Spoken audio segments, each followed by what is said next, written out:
তথাগত বাবুর কাছে। তথাগত বাবু, আপনি ত্রিপুরায় বহুদিন ধরে আপনি রাজ্যপালের দায়িত্ব সামলেছেন এবং আপনি সেখানে দাঁড়িয়ে একদম গ্রাউন্ড রিয়ালিটিটা জানেন। আজকে আমরা ছবি দেখছি বিএসএফ এর বন্দুক টানার চেষ্টা করছে এই ছুঁচোরা, ছুঁচো বলবো এদেরকে, ইঁদুর বলবো এদেরকে। বিএসএফ সেখানে আত্মসংযম দেখাচ্ছে। স্যার, আপনাকে আমার সরাসরি প্রশ্ন, আজ বাংলাদেশ কি চাইছে? যুদ্ধ চাইছে? যদি যুদ্ধ হয় তাহলে তোরা গুঁড়িয়ে যাবে। 5 মিনিট টাইম লাগবে দাদা। কি চাইছে বাংলাদেশ?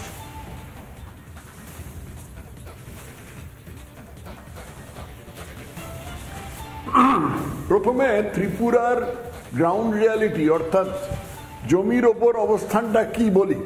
ত্রিপুরায় খানিকটা পাহাড় আছে আর খানিকটা সমতল আছে। এই সমতলটা বাংলাদেশের সাথে এক হয়ে গেছে এবং এর মধ্যে কোনো ন্যাচারাল ব্যারিয়ার বা কোনো নৈসর্গিক কোনো বাধা নেই। অতএব লোকে যে কোনো সময়ে সীমান্ত পার হয়ে ঢুকতে পারে। সেখানে কিন্তু এখন পরিস্থিতিটা এক হিসেবে বদলেছে যে আগে এই সীমান্ত দিয়ে অনুপ্রবেশ বা চোরাচালান তেমন হতো না, কারণ ত্রিপুরা একটা দূরবর্তী রাজ্য ছিল।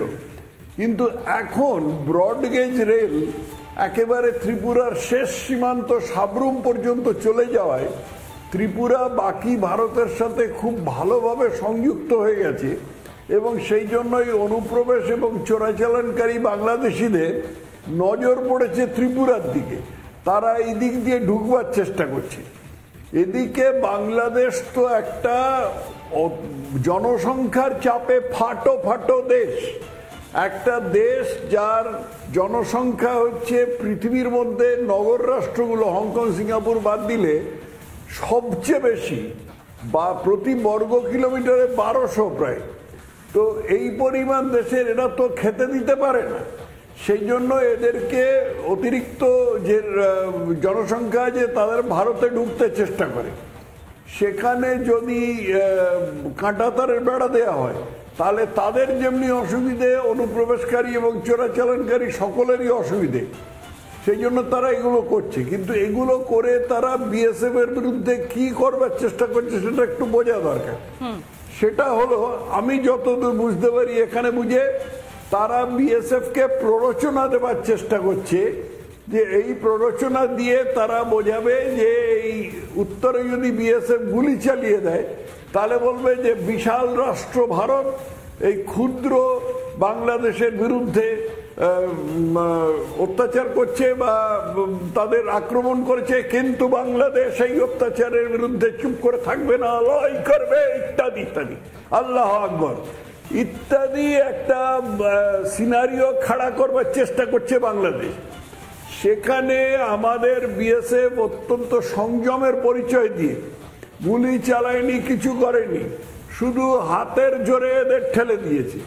ডোকলামেও ভারতীয় সেনাবাহিনী চীনাদের সঙ্গে এরকম করেছিল এবং তারপরে এখন একটা মোটামুটি শান্তিপূর্ণ পরিস্থিতি সৃষ্টি হয়েছে। বাংলাদেশে পরিস্থিতিটা আলাদা, কারণ বাংলাদেশে কোনো সরকার নেই, একটা নড়বড়ে উপদেষ্টা আছে। সেই নড়বড়ে উপদেষ্টা বোধহয় নিজের জায়গাটাকে শক্তিশালী করবার চেষ্টা করছে এবং সেই সব কারণে এই সমস্ত উল্টোপাল্টা কাজ করছে।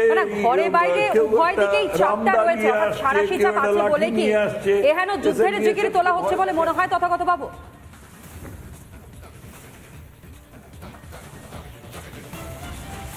হ্যাঁ, খুবই সম্ভব। আমি সেটাই বলছি যে বাংলাদেশে তো এখন কোনো সরকার নেই, একটা অত্যন্ত নড়বড়ে উপদেষ্টা রয়েছে। কোন পৃথিবীতে আমরা কখনো শুনেছি যে একটা সরকারের মাথায় হচ্ছে উপদেষ্টা? তিনি কাকে উপদেশ দিচ্ছেন আর সে উপদেশ যিনি পাচ্ছেন তিনি সেই উপদেশ নিয়ে কি করছেন, এগুলোর কোনো উত্তর নেই। বাংলাদেশে কোনো সরকার নেই। যদি আমরা বলি তথাগত বাবু, তার বিষয়টা হচ্ছে উপদেশ হয়তো তিনি সেই সকল জঙ্গিদের দিচ্ছেন যারা চোরা চালানকারী, সেই সকল চোরচোরটাদের দিচ্ছেন এবং তিনি মনে করছেন বা আশা রাখছেন যে তারাই হয়তো তাকে বাঁচাবে। কিন্তু সত্যি কি তাই? একটা কথা বলবো, তথাগত বাবু বলছেন উপদেশ কাকে দিচ্ছেন? তথাগত বাবু আসলে তিনি উপদেশ নিচ্ছেন মনে হয় জঙ্গিদের থেকে, নয় কি? উপদেশ নিচ্ছেন। আমি যাবো বাকিদের কাছে। তথাগত বাবু দ্রুত। উপদেশ মনে হয় জঙ্গিদের থেকে নিচ্ছেন ইউনুস।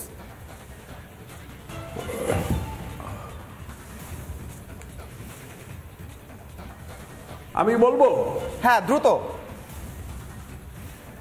উপদেশ উনি জঙ্গিদের থেকে নিচ্ছেন কি করছেন জানি না, আমি যতদূর বুঝেছি ওখানে বাংলাদেশে নাকি 57টা জঙ্গি গোষ্ঠী আছে, তারাই দেশ চালাবার চেষ্টা করছে। আর উপদেষ্টা সাক্ষী গোপালের মতন বসে আছেন, তিনি নিজের ওখানে অস্তিত্বটা সপ্রমাণ করবার চেষ্টা করছে। মানে এক কথা অস্তিত্ব সংকটে এই মুহূর্তে মোহাম্মদ ইউনূস যে কারণের জন্য কার্যত মতিভ্রম হয়ে গিয়েছে, মানে কি করবে কি করবে না সেটাই এই মুহূর্তে সব থেকে বড় প্রশ্ন।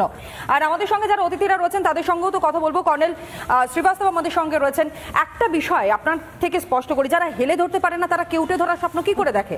ভারতীয় সেনাবাহিনীর সঙ্গে লড়াই করে জেতা তো দূরের কথা, তাদের সামনে এসে দাঁড়িয়ে থাকার মতন ক্ষমতা যাদের নেই, তারা এত দূর কি করে এইরকম পদক্ষেপ নিতে পারে? আপনার প্রশ্নটা খুব ভালো আছে। আমার মন খুব কালকে আনন্দ হয়েছে আপনার দুটো এই ইনসিডেন্টটা দেখে। আমার একটা নেশন স্টেট যেটা আমরা বলি, ওর পাওয়ার কি আছে জানেন? এটা আমরা ট্রায়াকা বলি।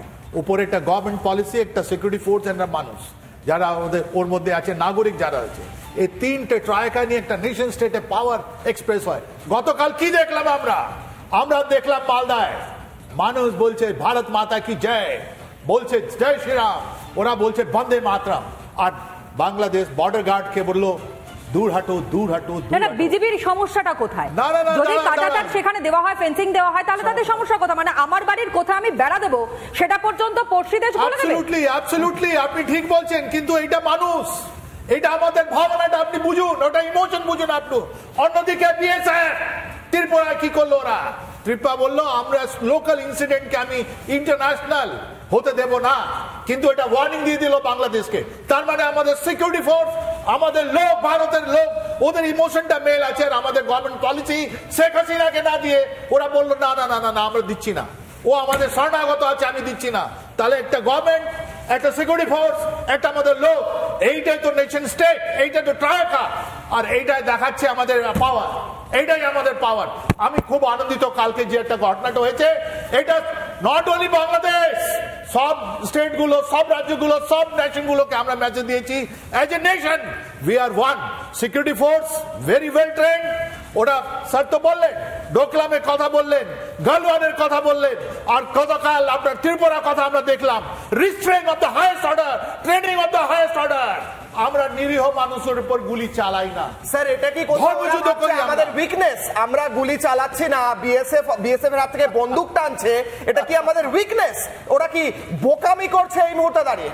গীতা কিন্তু আমাদের যুদ্ধ শেখায় না, কিন্তু ওখানে কৃষ্ণ তো সবকিছু জানতেন, তবুও তো যুদ্ধ হলো। এইটা আমাদের ট্রেনিং, এটা আমরা হাইয়েস্ট ডিগ্রি অফ ট্রেনিং আমরা কালকে দেখিয়ে দিলাম। আমরা গালওয়ানে দেখালাম পিএল এর ফৌজি গুলো কাঁদছে, ওকে আমি ইন্ডিয়ান আর্মি अगेंस्ट আমি যাব না। আর গতকাল আপনার বিএসএফ দেখিয়ে দিল কি আমরা ছাড়ছি না। এইটা জানেন ওদিকে যেটা আছে বাংলাদেশে, যেটা বলছি আমরা ভুলে যাচ্ছি। একটা 30 ডিসেম্বরে একটা ঘটনা হয়েছে যেটা পুরো চেঞ্জ করে দিয়েছে ওখানে প্রপক্ষিটা। ওখানে ইন্ডিয়ান গভর্নমেন্ট তিনটে প্যারালাল এতে ভেঙে গেছে, ওর মধ্যে কেউ এখন ডিসিশন নিতে পারছে না। উপরে আছেন ইউনূস, উনি আইসোলেট হয়ে গেছেন, মাঝখান থেকে বিএনপি বেরিয়ে গেছে, আর নিচে দিকে আপনার যেটা মৌলবাদী যেটা আমরা বলছি জামাত ইসলাম, ওরা আলাদা হয়ে গেছে, এটা বিচ্ছিন্ন হয়ে গেছে। ওরা ইউনিটি নয়, ওটা অনেক বড় জিনিস হতে চলেছে বাংলাদেশে এখন।